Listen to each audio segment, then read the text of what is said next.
All right. Hello, everyone. I know a few of you are just trickling in, but we'll go ahead and get into today's webinar since we have a lot to discuss. On behalf of Alluvionic, a cyber AV registered practitioner organization, I'd like to welcome you to the special behind-the-scenes look at a recent successful CMMC Level 2 assessment. We're excited to share lessons learned from the real-world experience of Rush's certified third-party assessment. You'll hear from Rush Facilities, the company that earned certification, their managed service provider, TeamLogic IT, and Alluvionic, who supported them as their registered practitioner organization. We'll get right into the agenda. So just an overview, our questions today are kind of targeted at the broader CMMC Level 2 assessment process, the key successes and effective strategies that we went through. We'll discuss those unexpected challenges and surprises, share preparation tips for certification, talk about scoping considerations. I know that's a big topic, and supporting throughout the process, what you need to know and gather. And then we'll do a Q&A. And just for your awareness, there is a little Q&A bar in your toolbar. You can feel free to drop those questions throughout this panel. We'll get to those towards the end. So my name is Sydney Wright. I'm a project manager here at Alluvionic, and I work with our cybersecurity compliance department. And I was honored to be a part of this project itself and getting Rush ready for CMMC. And I will let the panelists introduce themselves in order, starting with Bobby. Hi, everyone. Thank you, Sydney. My name is Bobby Padilla, and I'm the Information Security Director here at Alluvionic. I'm also a certified CMMC professional, and I lead our cybersecurity compliance team, where we specialize in helping support organizations across various cybersecurity frameworks, and also help them navigate the path to CMMC certification. Had the opportunity to work with several organizations like Rush Construction that you'll meet today, and help them prepare for their CMMC Level 2 assessment. I'm looking forward to sharing insights and answering any questions that you have today. My name is Bob Dillow. I'm the president of Rush Facilities, which is one of three companies in the Rush family of companies. We have a construction company, a heavy marine company, and I manage the facilities group. I am also the Chief Compliance Officer for the corporation and lead for the CMMC certification from our side. Hello, I'm Scott Wiles with TeamLogic IT, an IT managed service provider based here in Melbourne and Vero Beach, but we serve customers nationwide with our network of over 300 offices. We're celebrating our 5th anniversary this year on the Space Coast and 20th anniversary nationally, and we're proud to have partnered with Alluvionic to help our mutual customer, Rush Incorporated, achieve this key milestone for their family of businesses. Thank you. All right, well, let's get right into the meat of this discussion, and we will start off with Bob. So tell us a little bit about what motivated Rush to pursue CMMC Level 2, and what was your initial strategy for achieving compliance? A little over 4 years ago, I attended a conference that was DoD centric, and they talked about CMMC rolling out at that time. And of course, back then there wasn't a whole lot of detail about it. But because of the way our corporation is structured with the three companies, all three companies do business with DoD entities or DoD primes, the major players like Boeing and Lockheed, those type of people. And we also serve as a prime from time to time for smaller projects with the DoD. So understanding that this was going to happen at some point and knowing that the government moves not necessarily at a fast pace, and having gone through similar items when I was actually on active duty where we were bringing IT systems up, I began a discussion with the other officers of all three companies. And we decided that it would be to our advantage to go ahead and start moving forward, figure out what would be needed. So we set up a team that consisted of members from all three companies, with me leading that group, so that we could evaluate where we were at the time. And we decided that this was the right thing for us to do and to make the investment, that initial assessment to tell us kind of what we were getting into, how much it would cost, and how long it would take us to get there. So, Right. the biggest challenges we had really early on was convincing the corporation or the board of directors and our officers that this is something that we really should pursue, because there's a cost involved with it. It's not cheap to go down this route. Uh, and of course, convincing them to spend the money when you're a small company. We're not a huge corporation or anything by any means. We've just recently fallen out of the small business category. And in making the investment and the time and the energy and with the people, it was a hard sell initially. Surprisingly, I got some help from our CFO. And at the time, there were some questions going around about IT and cybersecurity, not just for CMMC, but other types of cybersecurity. Having dealt with cybersecurity somewhat when I was in the Navy, did an initial assessment of where we were at and realized that we were way behind. For a construction company, the type of company we are, they don't think a whole lot about cybersecurity. But we found that we needed to upgrade our cyber program all the way across the board, not just for CMMC. And that's what helped sell it to overall management when our CFO thought it would save us money in the long run. So, yeah. Right. Well, I know there's a lot of questions circulating if CMMC is worth it, and with the new administration, it's hard to get that buy-in. But I understand there was a recent update from the Cyber AB. Bobby, you attended this. Can you share just a little bit of data behind how many organizations are now certified and anything else that you heard from this? Yeah, so on Tuesday of this week was the Cyber AB monthly town hall. So they always go over certain topics, and this week was centered around a few different things. But one of the things that they shared with the group was the number of CMMC Level 2 final certification. So organizations that have been officially certified, that number is now 112. And then there's about 60 more that have passed their certification, but waiting for the final certification status. So it's about 170, 75 organizations out of approximately 70 to 80,000 that will eventually probably require CMMC Level 2. That's estimated. So certainly kudos to Rush is certainly an early adopter to be certified this early in the process.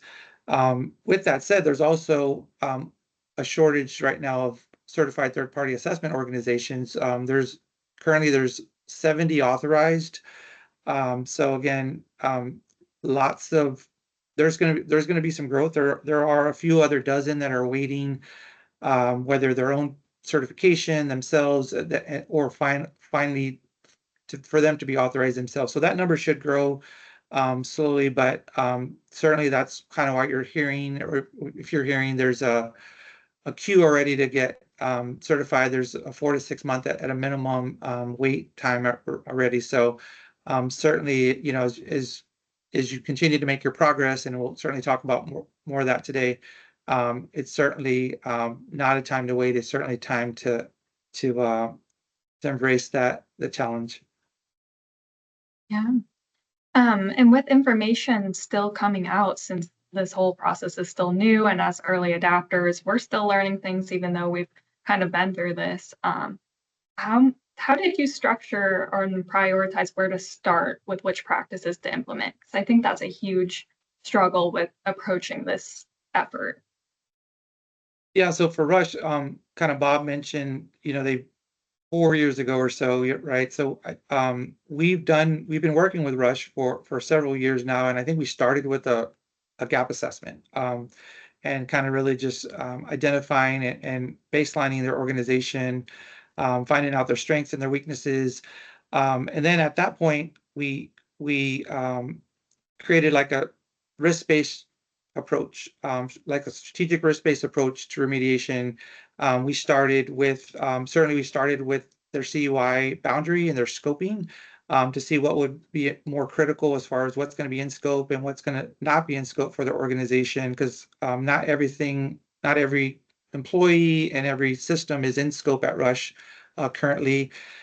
So we kind of created it that way, and then we focus on kind of those high impact requirements and technical implementations. Working with Scott and his team at TeamLogic IT Melbourne, working with implementations like multi-factor authentication, other access control measures.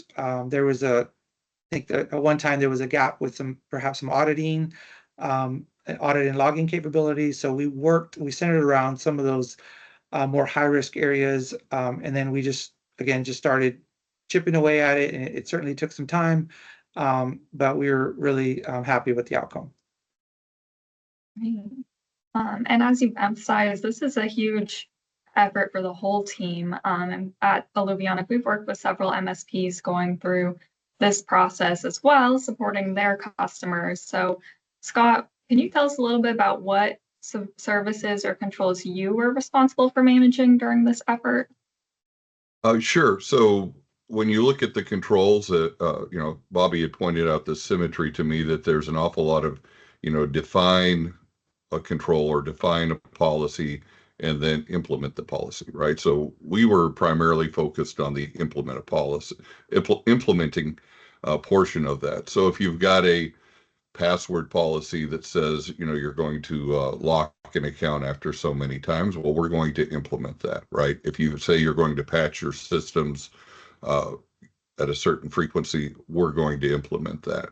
So that's kind of the part that we focus on, as well as then providing some solutions that maybe can help segment and isolate the CUI and CUI impacted systems from the rest of the network to minimize that scope and focus in on where we need that high attention without making the whole organization have to adopt all the policies that may be a bit overkill for non-CUI data. Right. What advice would you give another MSP who's just starting to go through this process? Well, first of all, I would highly encourage them to find a organization that's a registered practitioner organization like Alluvionic or others out there. This is not something to take on your own unless you've got extensive experience on this or you've pursued becoming an RPO on your own. There is a tremendous amount of policy. Somebody like Alluvionic has been very involved in the community, has been working with C3PAOs to kind of understand both sides of the street as far as the customer advisory role and also for, what is being evaluated and things like that. So I think finding a good partner is what you want to start with. And then, it's your job to be that technical expert that if we're looking for solutions that are going to blacklist and or whitelist software, what do you have in your toolkit to help do that, right? What can you do to segment networks controls that will allow this scope to be small? You're going to bring all those things in. So, for instance, if you've been working in the PCI space before with plain text credit card data or something, you can maybe take some of those lessons learned as far as the approach. Now, it's going to be different standards with FIPS and things like that. But again, that's why you work with an RPO and study the things yourself so that you're making the right choices when you're selecting the technology. Right. Were there certain tools that you found helpful to align with CMMC? Well, in the case for Rush, we were able to leverage Prevail, which is a FedRAMP certified product, to do the function of like a Dropbox, as well as it has a messaging capability. And so that helps keep the CUI data where the CUI data needs to be, from end to end, including backup and the communication to the cloud and such back and forth. We also used some software-defined networking. We used Citricom's Control One to do some network segmentation, since this is a relatively small number of in-scope devices compared to the entire list of equipment that Rush has, that we need to isolate, things like that. And then there's just, leveraging the capabilities that are built into our MDR solution, into our endpoint control solution, to do that, and then as well as our RMM to enforce a lot of policies and generate reports. Right.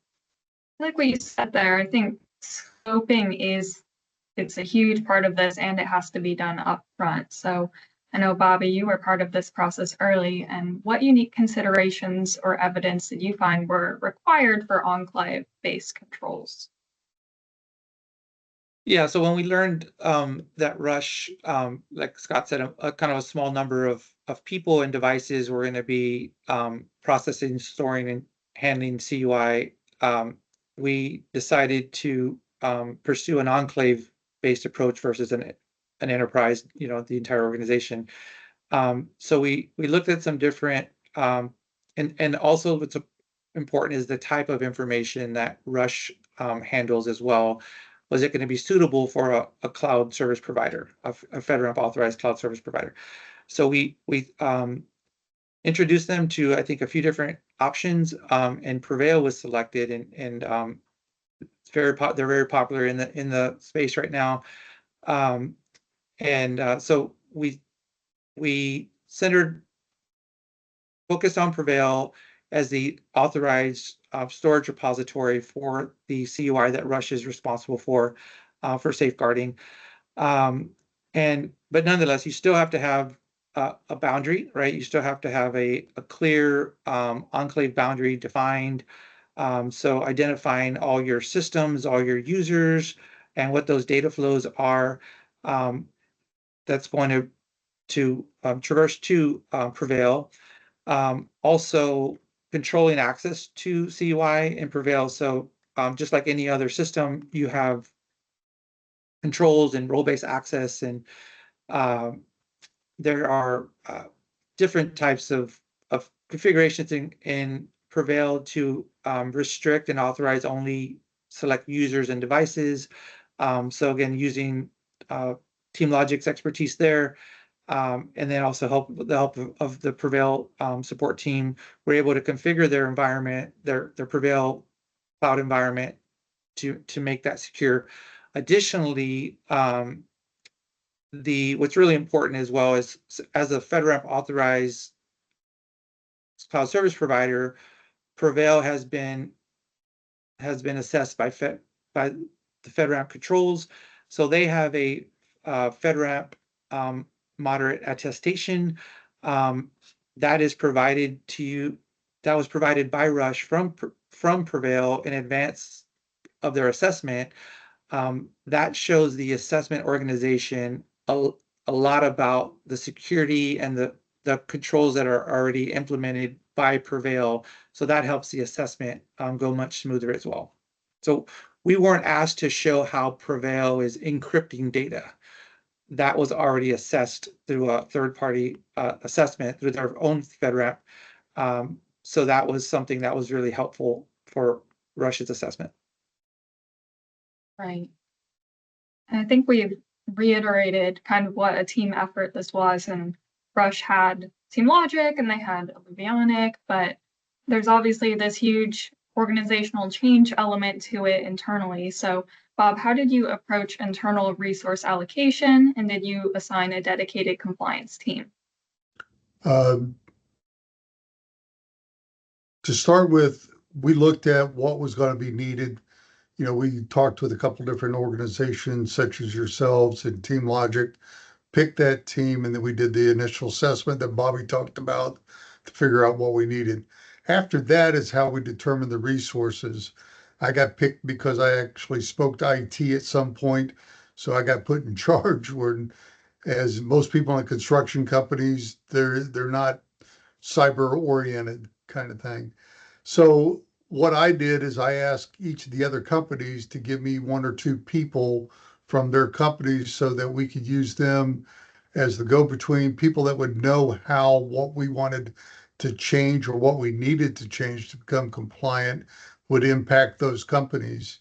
It's kind of been talked about a little bit. We started out looking at an enterprise solution where it would be everybody would all be compliant, would fall underneath that.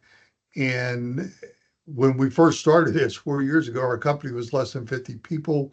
We're now pushing 150, and we were seeing that change. We realized that we needed to decide on a smaller group what was actually being used, but we needed to be able to scale it. So we brought in individuals from the other companies. We looked at how it would impact workflow. Uh, Prevail was one of those solutions that we chose because the minimal impact on workflow. We didn't have to have an on-site server. We didn't have to lock down our entire company as tight. We could go with just those individuals. So the resources, the big one was the dollars, convincing the people to spend the dollars on it. We needed to upgrade a lot of equipment as well as do a lot of training with our people. I'll tell you that right after we started this and Scott's team, the person that we had doing our IT could not handle where we wanted to go. And when we switched to TeamLogic, it was only a few weeks after they started monitoring our system that we actually got attacked by the Chinese. And we're just a small construction company, but we have people from the Air Force cybersecurity group show up at our door saying, "Did you know you had been attacked and attempted to be hacked?" And Scott was there to help us do that. The team that we put together with Alluvionic and TeamLogic, that's what made it successful. They helped steer us to the people that we needed. The big thing I tried to do through the whole process was minimize the impact on the rest of the corporation, but still get us to where we needed, making sure we had the right people in in place and the right equipment, those kind of things. I'm not sure if I really answered your question, but the strategy was changed almost constantly throughout the entire Right. evolution of this. We started out working towards the first CMMC 1.0. There were changes that seemed to be coming out almost monthly as to where they were headed with CMMC as they figured it out. And that team internally changed. Eventually, we got to a point where it was just implementation, and those other people that we were using to help with the input went away, and it was pretty much handed over to me and one other individual internally to make sure it turned out okay, along with the team we had. So That's a great point. And you have quite a unique environment being a construction company. So you have staff kind of internally, you have staff on the field. So tell us a little bit more about training and how you ensure that your staff are all trained and aware of their roles in protecting CUI.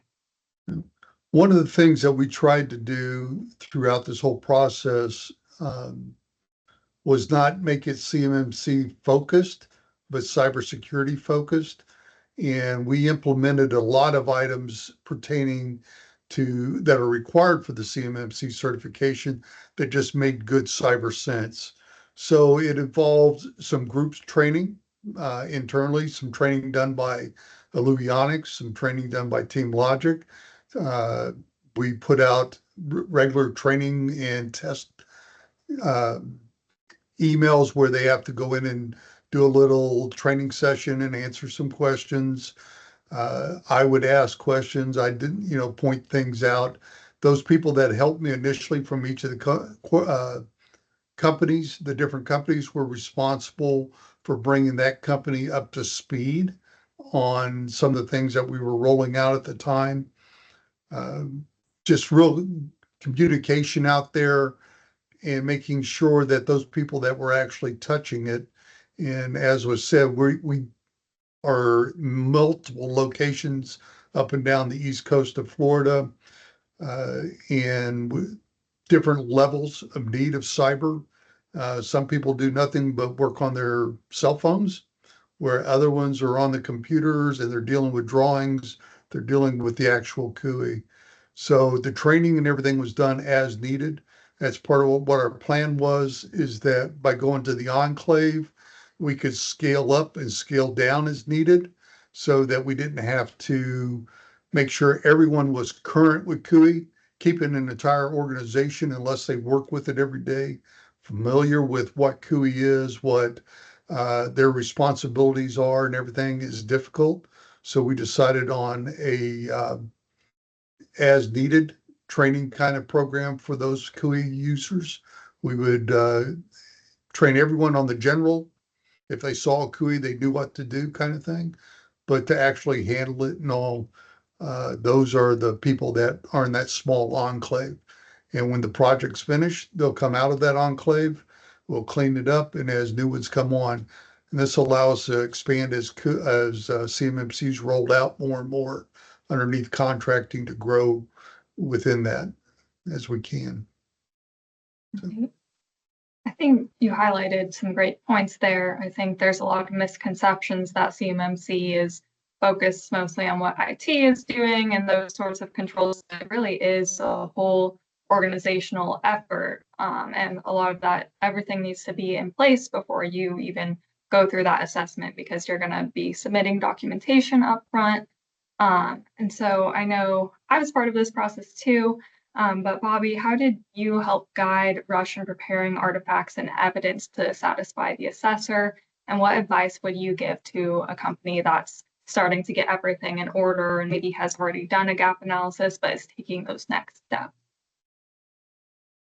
Yeah, so I'll start with the preparing artifacts and evidence for the assessor, right? Really for assessment week. So so we work closely with the team, the remediation team, or Rush and TeamLogic, and focused on mapping each CMMC level 2 practice or control to its appropriate evidence, right? So as part of our remediation project with Rush, we have a project manager, and they maintain a like a detailed implementation matrix and evidence tracker.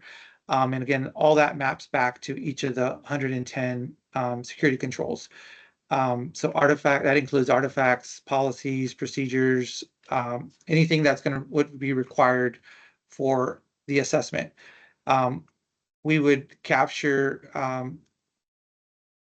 those artifacts, and we wanted to establish a centralized and organized evidence repository. So there's a lot of different ways you can do this. At Rush, we ended up using the Rush SharePoint. So we had a SharePoint site there for CMMC compliance, and that's where we stored all the artifacts. So, well, really their entire CMMC compliance program. So all policies, procedures, but centered on the artifacts.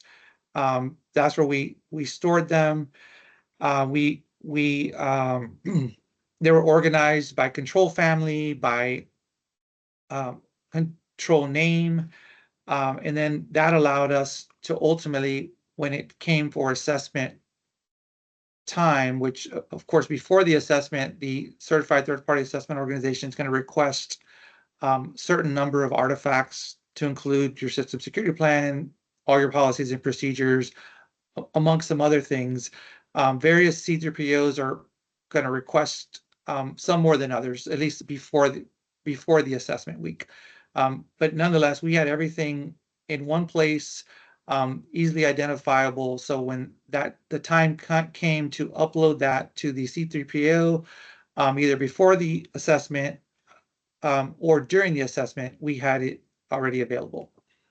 The second part was, what was that second part, Sydney? I apologize. Yeah, the advice you would give to a company that's been through a gap assessment and is kind of taking those next steps to readiness. Yeah, I mean, I think it's all centered around, if you had a gap assessment, you probably already have your CUI scope defined. So that's really important. And then you'll want to just, again, I said it earlier, is kind of focus on those areas, those areas that are not compliant. And if you have the internal resources, great. If not, you'll want to work with a partner, whether it's an RPO, another MSP or MSSP to help you get there. I see we have some IT service providers in the crowd. So Scott, can you tell us a little bit about how you prepared for the documentation requests and live demonstrations during the assessment? Because it's more than just the company that's going to be asked, the service provider gets questions too. And tell us Right. your perspective. Yeah. Yeah. So a lot of them, we would go through in anticipation and try to get some screenshots of different things, whether it was GPOs from Active Directory, whether it was examples of logging and different things to have there. My rule of thumb was if it was something that was painful for me to log into while the clock was running, I was trying to have a screenshot of it. All that being said, you're still going to be tasked with probably showing some things live and demonstrating some things live. And how you're interpreting what the C3PAO may want to see, the evidence to show that doesn't necessarily always correspond to what they would prefer to see as well too. So you got to be prepared to do that. In this case, our C3PAO would allocate a fair amount of time for each of the areas that we would go through.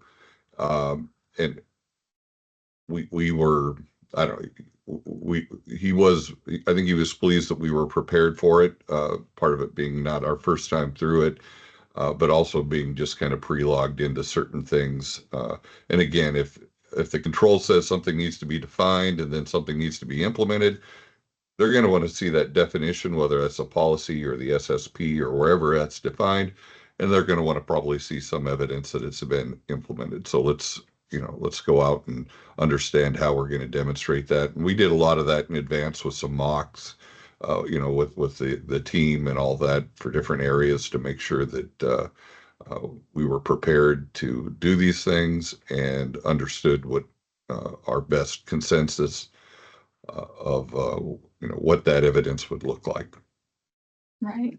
And often common discrepancies found are usually if documentation doesn't quite match the implementation. Maybe you have a password configuration for a certain amount of numbers, but the SSP says a different number. So those are easy fixes. And generally we've seen you have a choice to update the implementation or documentation. And what's easier, the documentation, of course, but kind of just prevent so many of those out of line to begin with. Scott, how did you ensure alignment working both with Rush and Alluvionic at the same time throughout this process? Well, we had regular meetings with the group here, to go over, and we kind of centered that on functional areas. So we'd start with kind of our standard practices that we would do for any of our managed service providers as far as things like patching goes and logging. And we'd weigh those against what the requirements called for. And, oftentimes it was maybe a bit more prescriptive and restrictive on what they needed to be or what we felt was appropriate for this type of work. So we would update those processes. Our tooling allowed us to apply different policies to different subgroups, if you will, within Rush. So if there was something that was a bit more onerous for the folks that were in scope that they didn't quite want to apply to everybody else, let's say maybe MFA when logging into the workstations, we'd be able to kind of dial the appropriate policy for the appropriate user group and do that. So we, as again, we started on this a number of years ago in version 1 and went through a period of time where we were following those processes, waiting for when we were going to go ahead and do the assessment. Then when version 2, we came back and revisited everything and made changes where need be. But that was, sorry, I'm probably getting off track here, but that was kind of the process we followed. Was a lot of weekly meetings with this group, maybe some dedicated technical meetings with Bobby and the Alluvionic folks and me and my team to do some heavy digging on how we were going to address some specific requirements, and just a lot of communication and coordination. Right. It does take a lot of that work. I bet there's a lot of people here today who want to know more about what really happened in the assessment. So this kind of opened the full panel, but are there any kind of surprises or unexpected hurdles that you faced, and how did you handle those?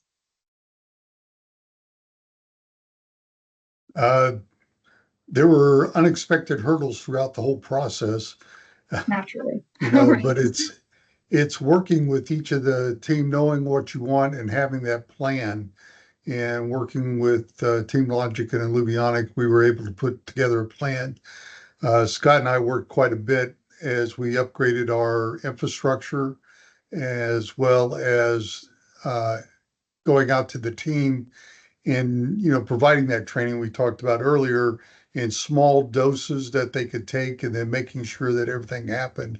But some of the hurdles, I guess, that surprised me was how big of a change there was from 1.0 to 2.0. I did not think it would take that big of a change, and just how long it took for all of it to roll out. Internally, there's no way we could have done this in less than 3 years, just because of what we lacked. The company is not an IT company.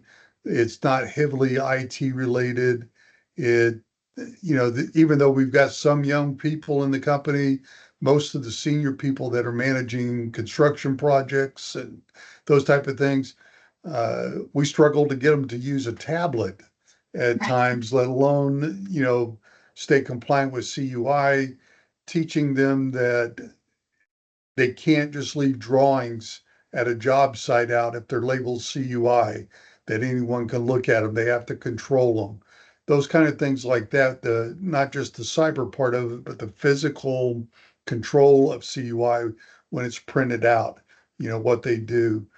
Uh, I was also pleasantly surprised at how quickly they embraced it once they realized it was important, and this would be going forward.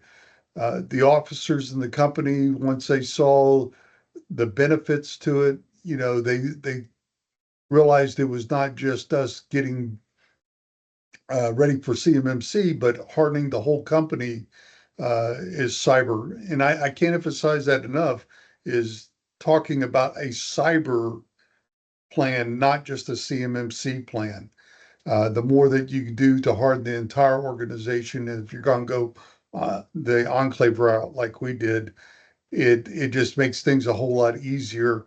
And I will tell you that our CEO came back probably a year into this, and he'd been to a CEO roundtable, and someone else in that group had just recently been hit by ransomware and hacked, and it cost that company almost $500,000 to recover from it. And the amount that we were spending to get CMMC certified and to harden our cybersecurity automatically became worthwhile to them. He still says today that all the money that we spent is well worth it based upon the problems we've avoided going forward. So uh, hurdles is just getting over those cultural things, getting people past they're used to being able to log into the computer, leave it on all day long, not worrying about who looks at what, not seeing what, uh, those kind of things like that are long ingrained. Getting people, convincing them that it's not their home computer and they can do whatever they want to it. When we started, we had a number of people that were admins on their own computers and everything. And Scott's still working with me to clean up some of those legacy computers and the stuff that we're finding on there that needs to go away. Not letting people download all the information that they think they should, and just giving them access to what they need. That's all part of building the base for the CUI, but it's overcoming those cultural changes and making sure they understand why it's necessary. And those are, I mean, that's the biggest hurdles, is changing the culture in the organization. Absolutely. We've heard that time and time again. But now that you've walked the walk, and you said it was worth it, how do you anticipate that achieving certification will impact Russia's opportunities or operations? Well, one of the reasons we went ahead and did this early on, even when there was a lot of questions about it being implemented by the government, and everything, was because we wanted to get ahead of our competition. So we're now well ahead as it rolls out. We're already established.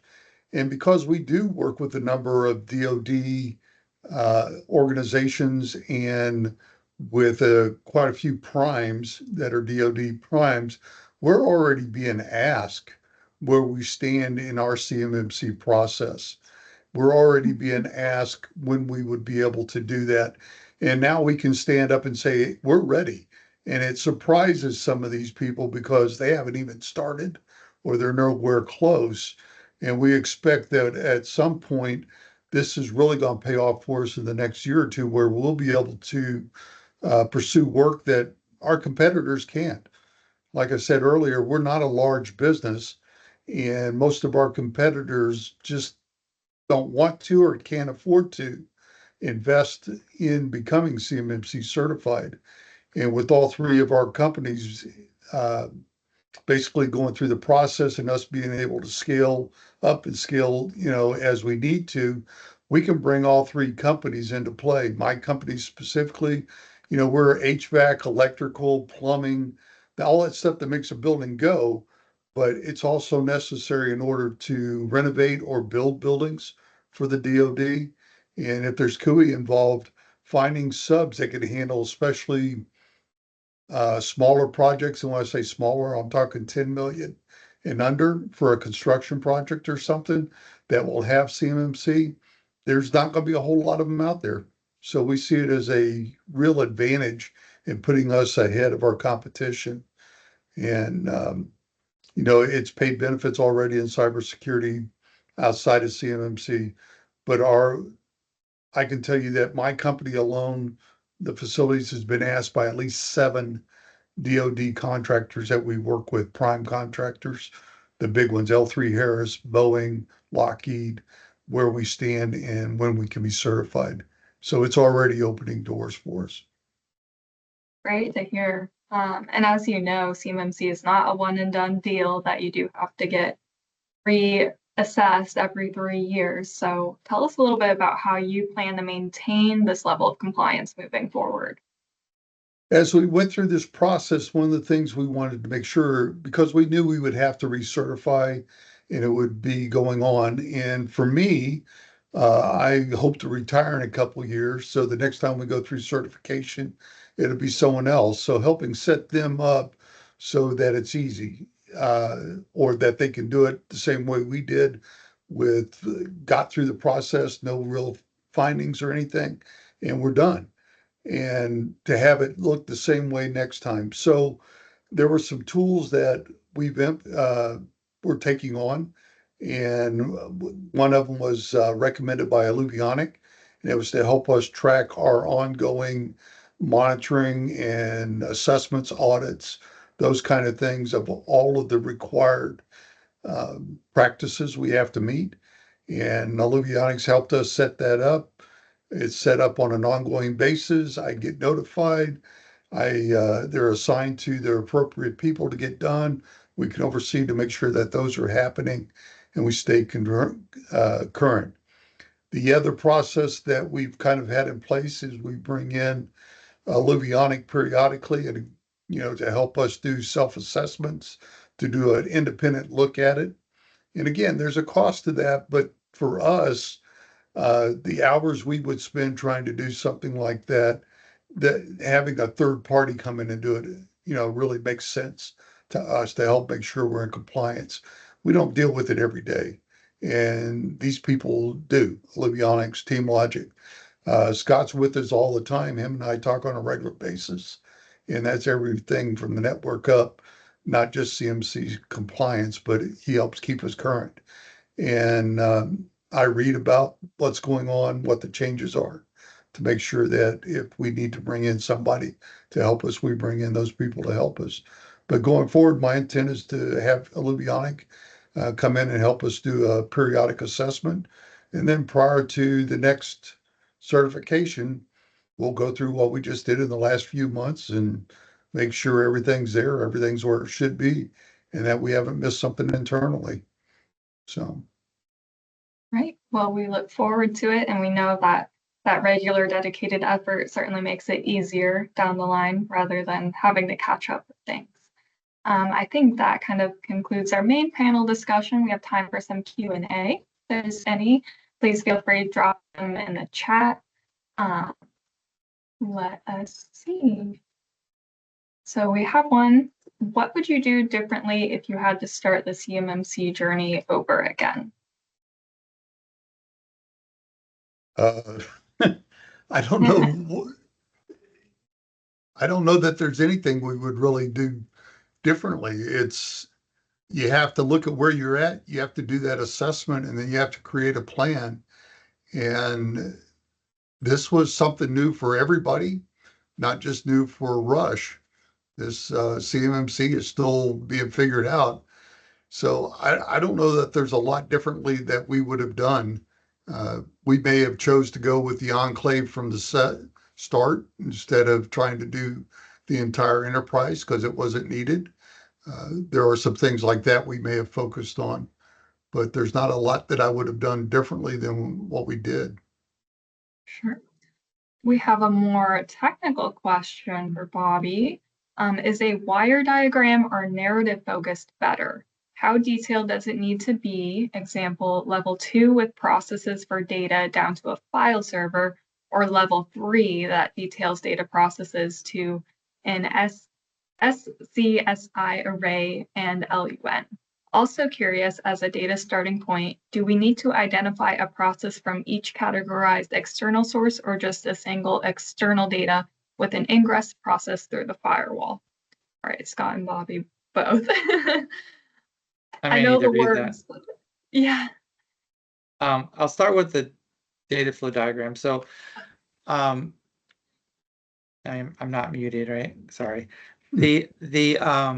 Yeah, so certainly you're going to want to have, again, follow-up questions would be like, is this an enclave? Is this an enterprise, right? So that's certainly going to matter. But in the case of Rush, I think as an enclave, we certainly showed them the aspect of the network diagram that was in scope for their assessment. So, and we did have the rest of the business network as well, right? So the out of scope environment, and that's going to show the assessor that we have segregation so that the CUI cannot flow to the non-CUI, business network. And then from a CUI data flow, we captured every, on a diagram, we did not address every endpoint, like so every computer, every system. In the case of Rush, perhaps we could have done that. It would still been pretty crowded diagram. But instead we showed an example, right? So, or examples of a different type of asset, whether in the case of Rush, they didn't really have any servers in scope, but if they had a server, if they had workstation, if it was Windows 10 or Windows 11, or if it was a Unix based, we would try to describe as much of the very different parts of the environment, networking devices, if you have a printer, if you're using removable storage like USB devices, we try to put everything on the diagram where the CUI can flow to include printing. And then we also had a asset inventory separately, so not on a diagram. So there we documented all the assets, so the systems, all the devices that were going to be in scope, and we categorized them in line with the CMMC way, whether it's a CUI asset, it's a contractor risk managed asset, security protection asset, all the various flavors of categorization for CMMC. So we had that available to the assessor as well. So for example, we just kind of described how CUI could flow to a workstation, for example. And then the assessor had it, they could determine which workstation is in scope by referencing our asset inventory. And then they could have gone in and checked, okay, on system one, you've deemed that in scope. I'd like to see that you have multi-factor authentication enabled there, or you have PIPS validated encryption to protect data at rest.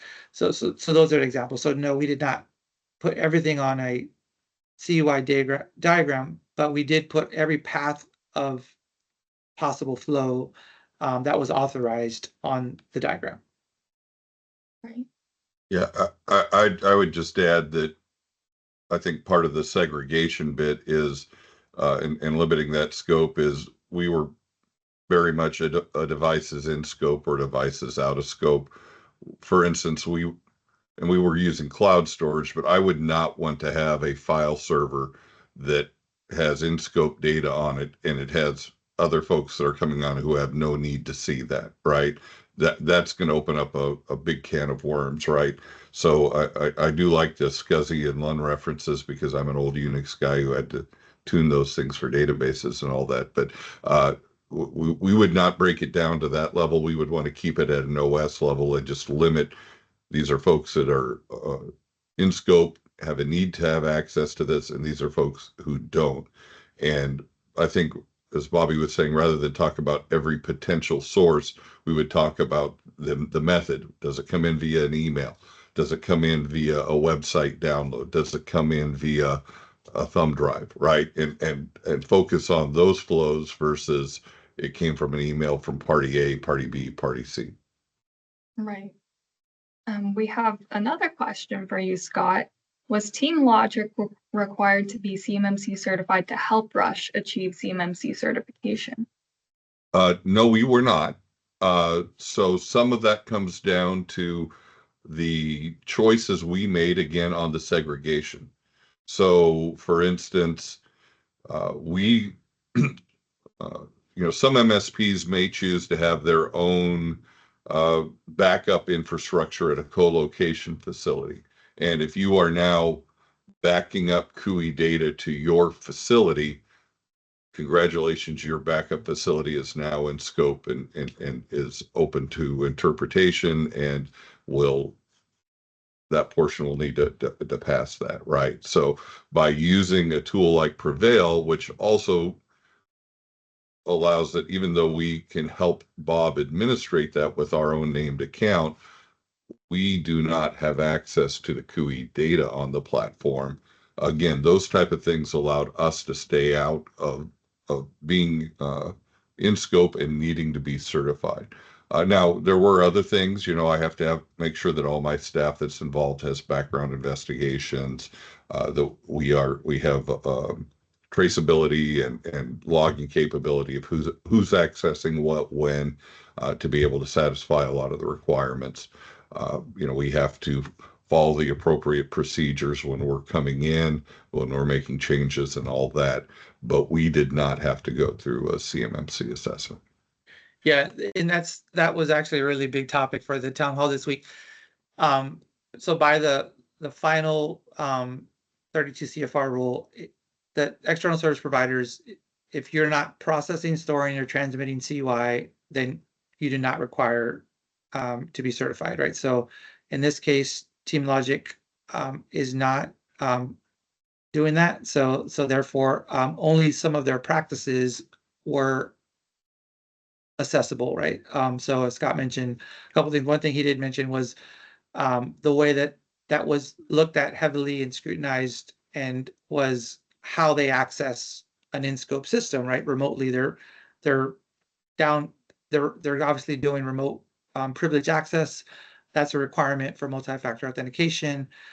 So Scott had to demonstrate how he, from his corporate workstation at his company, connects to a Rush Windows system in this case, and he basically we documented it all, of course, in the system security plan, and then it was validated through a screen share session where Scott walked the assessor through those steps. So multi-factor authentication on his end, and then also multi-factor authentication accessing the Rush asset. Awesome.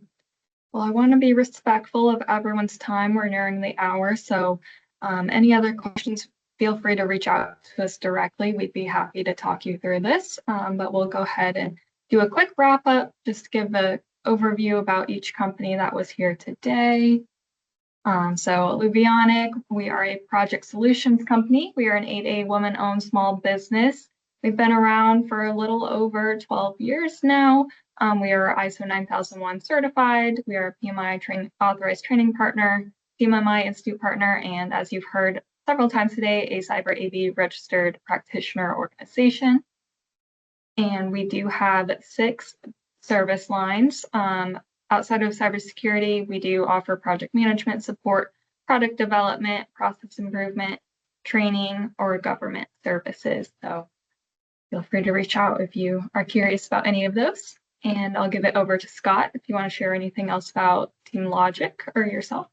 Sure. So we help small, medium-sized businesses take care of their IT so they can focus on their core business, whether you're in scope for CMMC or commercial, strictly commercial company, we can help you out, and we can leverage our nationwide network if you have multiple locations to provide you the seamless services you need no matter what markets you're in.